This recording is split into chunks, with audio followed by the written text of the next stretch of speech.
Madam నమస్తే, మీ పేరు? నా పేరు తిరుమలమ్మ సార్. తిరుమలమ్మ గారు, ఎక్కడి నుంచి వచ్చారు మీరు?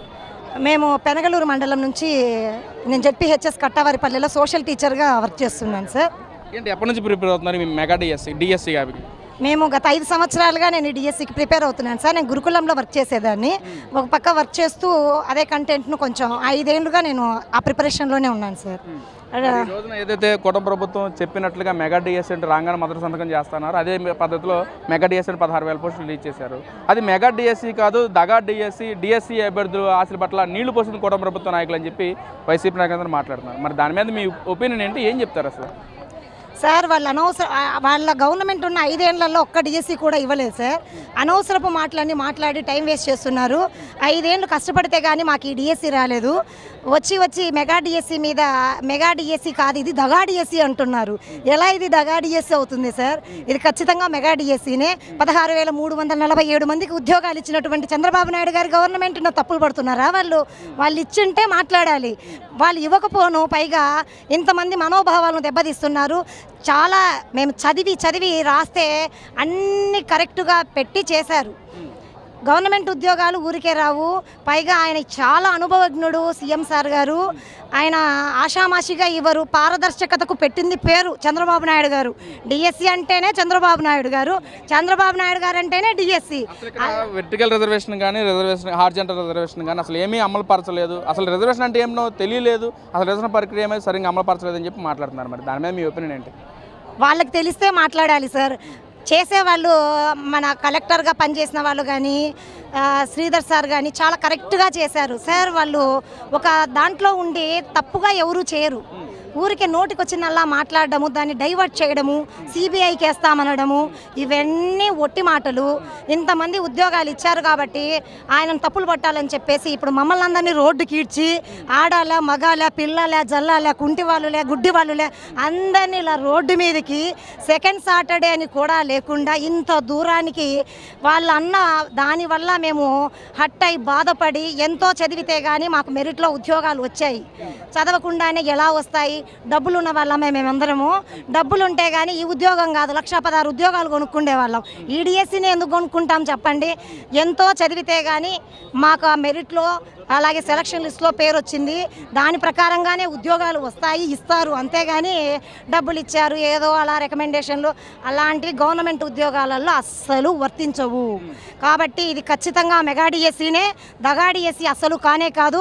ప్రతిసారి దగా అంటూ ఉంటే మాత్రం నెక్స్ట్ ఈ 16,347 మంది అట్లా ఇట్లా కాదు. అసలు ఇంతకు ముందున్న 11 సీట్లు వచ్చాయి, ఈసారి అది కూడా రాకుండా చేయాల్సి వస్తుంది. అంటే ఇక్కడ ఏదైతే కూడా మీరంతా కష్టపడి చదువుకున్నామో, మేము ఎన్నో స్ట్రగుల్స్ ఫేస్ చేసాము, మా కష్టం వల్లే వచ్చిందని చెప్పి మీరు అంటా ఉంటే, ఇంకా వైసీపీ నాయకులు కోర్టుకు వెళ్ళి మేము కేసు చేస్తాము, సిబిఐ విచారణ జరిపించాలని చెప్పి వాళ్ళు మాట్లాడటం, ఇంత 16,000 మంది పోస్టులు కూడా అందరూ కూడా మనోభావాలు దెబ్బతీసేలాగా వైసీపీ నాయకులు చేస్తున్న ఆరోపణలు ఎంతవరకు కరెక్ట్ అంటే ఎలా చూడొచ్చు అంటారు?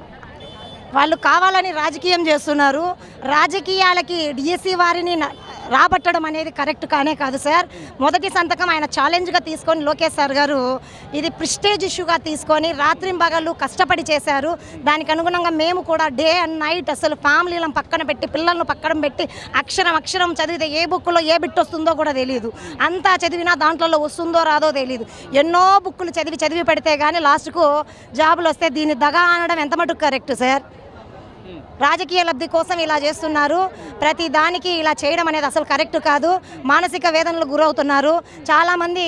ఏమైనా చేసుకుంటారు ఈ సున్నిత మనస్కులు, వేరే వాళ్ళు ఎవరన్నా బోగుచ్చారులేండి అట్లా ఇట్లా అంటే కానీ ఫీల్ అయ్యే వాళ్ళు ఉంటారు. సేమ్ మెంటాలిటీ ఉండే మనుషులు ఉండరు. కొందరు దాన్ని సీరియస్గా తీసుకునే వాళ్ళు సూసైడ్ కానీ ఇంకా ఏదో ఒకటి చేసుకునే దానికి అవకాశం ఉంటుంది. ఇది మళ్ళీ సిబిఐకి ఏం పాపం చేసాం సార్? సిబిఐకి ఇవ్వడానికి ఏం కుట్రలు చేసాం? ఎవరిని చంపాం? ఏం చేసాం సార్? మేము మమ్మల్ని సిబిఐకి ఇస్తామంటున్నారు. కష్టపడి చదివి క్వాలిఫికేషన్ ప్రకారం ఉద్యోగం తెచ్చుకుంటే మమ్మల్ని సిబిఐకి ఇస్తారా? మేమేం చేస్తాం, సిబిఐకి మీరు మీ ఫ్యామిలీలు కావాలంటే వెళ్ళండి, మేమైతే కానీ అలాంటి ఏ తప్పు జరగలేదు. అసలు పారదర్శకతకు మారు పేరు చంద్రబాబు నాయుడు గారు. ఆయనను తప్పులు పట్టే అర్హత అసలు జగన్ సార్ గారికి లేదు. అలా మాట్లాడి మమ్మల్ని అందరినీ బాధ పెట్టడం అనేది అసలు కాదు. ఇలాగాని చేస్తే నెక్స్ట్ ఓటర్ బ్యాంకు ఏమవుతుందో, ఓట్ల కోసం మీరు రాజకీయం చేసుకుంటే చేసుకోండి, డిఎస్సి మీద మాత్రం రాజకీయం చేయొద్దని చెప్పేసి మేము అడుగుతున్నాం. వైసీపీ నాయకులంతా కూడా ఏదైతే మెగా డిఎస్సి వల్ల బాధపడిన వ్యక్తులు ఎవరైతే ఉంటారో వాళ్ళు మాతో పాటు నిరాహార దీక్షలు చేస్తున్నారు. జంజీ బ్యాచ్ అంతా కూడా మాతో పాటు ఉన్నారు, నిరాహార దీక్షలు చేయడానికి కూర్చుంటా ఉన్నారని చెప్పి మాట్లాడుతున్నారు. నిజంగా వాళ్ళతో పాటు ఉన్న మనుషులంతా డిఎస్సి అభ్యర్థులు అంటారా లేక ఏంటంటే? సార్ నిజంగా వాళ్ళు కానీ డిఎస్సి అభ్యర్థులు అయితే కోర్టు ఎందుకు చెప్తుంది సార్? నష్టపోయిన వాళ్ళు కేసు వేయలేదాడా, రాజకీయంగా వెళ్ళిన వాళ్ళు మాత్రమే కేసు వేశారు. రాజకీయంగా వేశారు, నష్టపోయిన వాళ్ళు వేసింటే మాట్లాడతామని చెప్పి కోర్టే కేసు కట్టేసింది. ఇంకా మళ్ళీ రోజు దాని గురించి తేవడం అనేది అసలు కరెక్ట్ కాదు. ఇలా మాత్రం చేస్తే మా ఆత్మగౌరవాలు దెబ్బతింటే చలో కడప కాదు, చలో విజయవాడకైనా మళ్ళీ వస్తాం మేము. ఇదే మళ్ళీ రిపీట్ అవుతుంది. ఇక గవర్నమెంట్ అనే దాన్ని విమర్శించే ముందు ఏది తప్పు ఏది కరెక్ట్ అనేది కనుక్కుంటే వాళ్ళకు బాగుంటుందని చెప్పేసి మేము చెప్తున్నాము. ముందు కార్యాచరణ ఒకవేళ జగన్మోహన్ రెడ్డి గారు ఇంకా తగ్గకుండా డిఎస్సి మీద ఇలాగే వ్యాఖ్యలు చేస్తూ ఉంటే కార్యాచరణ ఎలా ఉండబోతుంది మీ 16,000 మంది? దీని పరిణామాలు వాళ్ళు ఇంకా దీంతో తగ్గకపోతే కోర్టుకు వెళ్ళారు, చుక్కెదురైంది. అక్కడికి వెళ్ళారు, సిబిఐకి అన్నారు, అక్కడ చుక్కెదురైంది. ఇప్పుడు చలో కర్నూలు అన్నాము, నెక్స్ట్ చలో విజయవాడ వెళ్తాము. దీని పరంగా ఇంకా తప్పుడు డిఎస్సి, దగా డిఎస్సి అంటే మాత్రం ఎంత దూరం వెళ్ళడానికైనా సిద్ధంగా ఉన్నాము మేము. అంతేకాదు సపోర్టుకు మేము గవర్నమెంట్కు సపోర్టుగా ఎంత దూరం వెళ్ళడానికైనా సిద్ధంగా ఉన్నాం సార్ మేము.